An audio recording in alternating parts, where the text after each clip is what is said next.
হরে Krishna viewers, আজ নতুন একটা ব্লগ শুরু করছি আমি আর আমার বন্ধু।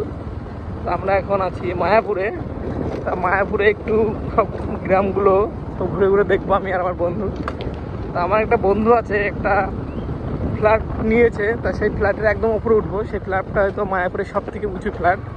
সেখান থেকে আজকে ভিউটা নিয়ে দেখবো যে কেমন সুন্দর লাগে। আর এটা এখন দেখতে পাচ্ছি এটা হলো সখী নিবাস, ঠিক আছে। এটা হলো সব গেস্ট হাউস, এখানে সব সমস্ত ভক্তরা থাকে।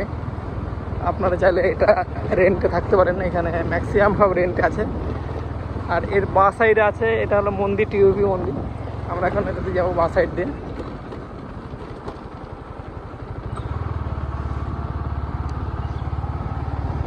খুব সুন্দর একটা পরিবেশ, শহরের মতন। দু সাইডে এরকম বিল্ডিং।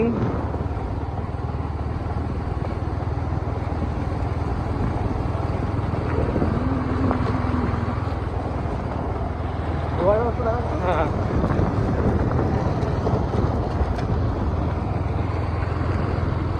মানে সব মিলিয়ে মায়াপুরটা একদম একটা, এখনো তো গ্রাম আছে, হয়তো কিছুদিন পরে পুরো শহরে পরিণত হবে একদম, তাই তো?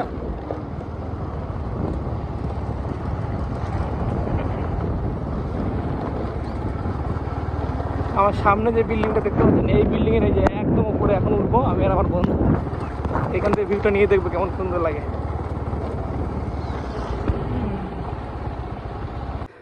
তা অলরেডি আমরা 9 তলার উপরে পৌঁছে গেছি, দেখতে পাচ্ছ। খুব কষ্ট করে উঠলাম, এখনো বিল্ডিং তো কমপ্লিট হয়নি, লিফটটা এখনো লাগানো হয়নি। দেখেন এখান থেকে একদম সিধা মায়াপুরটা পুরো একদম ফুল ভিউ। এটা হলো টিওপি মন্দির। ওয়াও, আমরা এখন উঠবো একদম এর উপরে।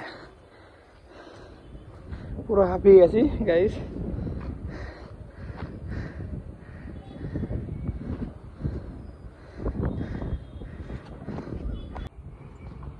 আরে কৃষ্ণ, ফাইনালি দেখতে পাচ্ছ, এটা দেখাও, পুরো মাইন্ড ব্লোয়িং। হ্যাঁ, সত্যি জান্নাত। এটা এখন আমরা আছি, এটা হচ্ছে 11 তলার উপরে, ঠিক আছে। দেখা যায় কিন্তু একদম টিওপি মন্দির, টেম্পল অফ বৈদিক প্ল্যাটেরা পুরো একদম হাতে। হ্যাঁ, ওয়াও। আর এদিকে আছে সখী নিবাস, সব ছোটো ছোটো লাগছে। হ্যাঁ, পুরো এইখান থেকে একদম মায়াপুরটা একদম পুরো কি বলবো, পুরো হাতের মুঠায় মনে হচ্ছে। পুরো একদম ওয়াও ওয়াও। চারি সাইডে দারুণ একটা, দারুণ। ওই জন্মস্থান, এদিক থেকে একদম কি বলবো, দেখবো আমরা এখন 11 তলার উপরে। হ্যাঁ, কত উপরে বলো, ভাবতে পারছি না।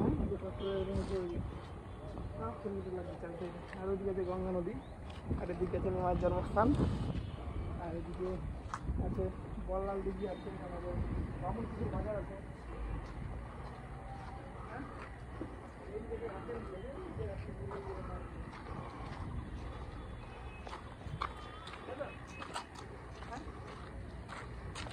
বলো কেমন লাগে? খুব সুন্দর জায়গা, মানে ভাবতে পারছি না যে এরকম লাগবে। হ্যাঁ, উপর থেকে এত সুন্দরভাবে ভিউ। ওইদিকে ছাদগুলো দেখা পাচ্ছি, প্রথমে রেখেছে ওই সাইডে, ছাদের উপরে গার্ডেন করে রেখেছে, খুব সুন্দর। Wow wow. হ্যাঁ,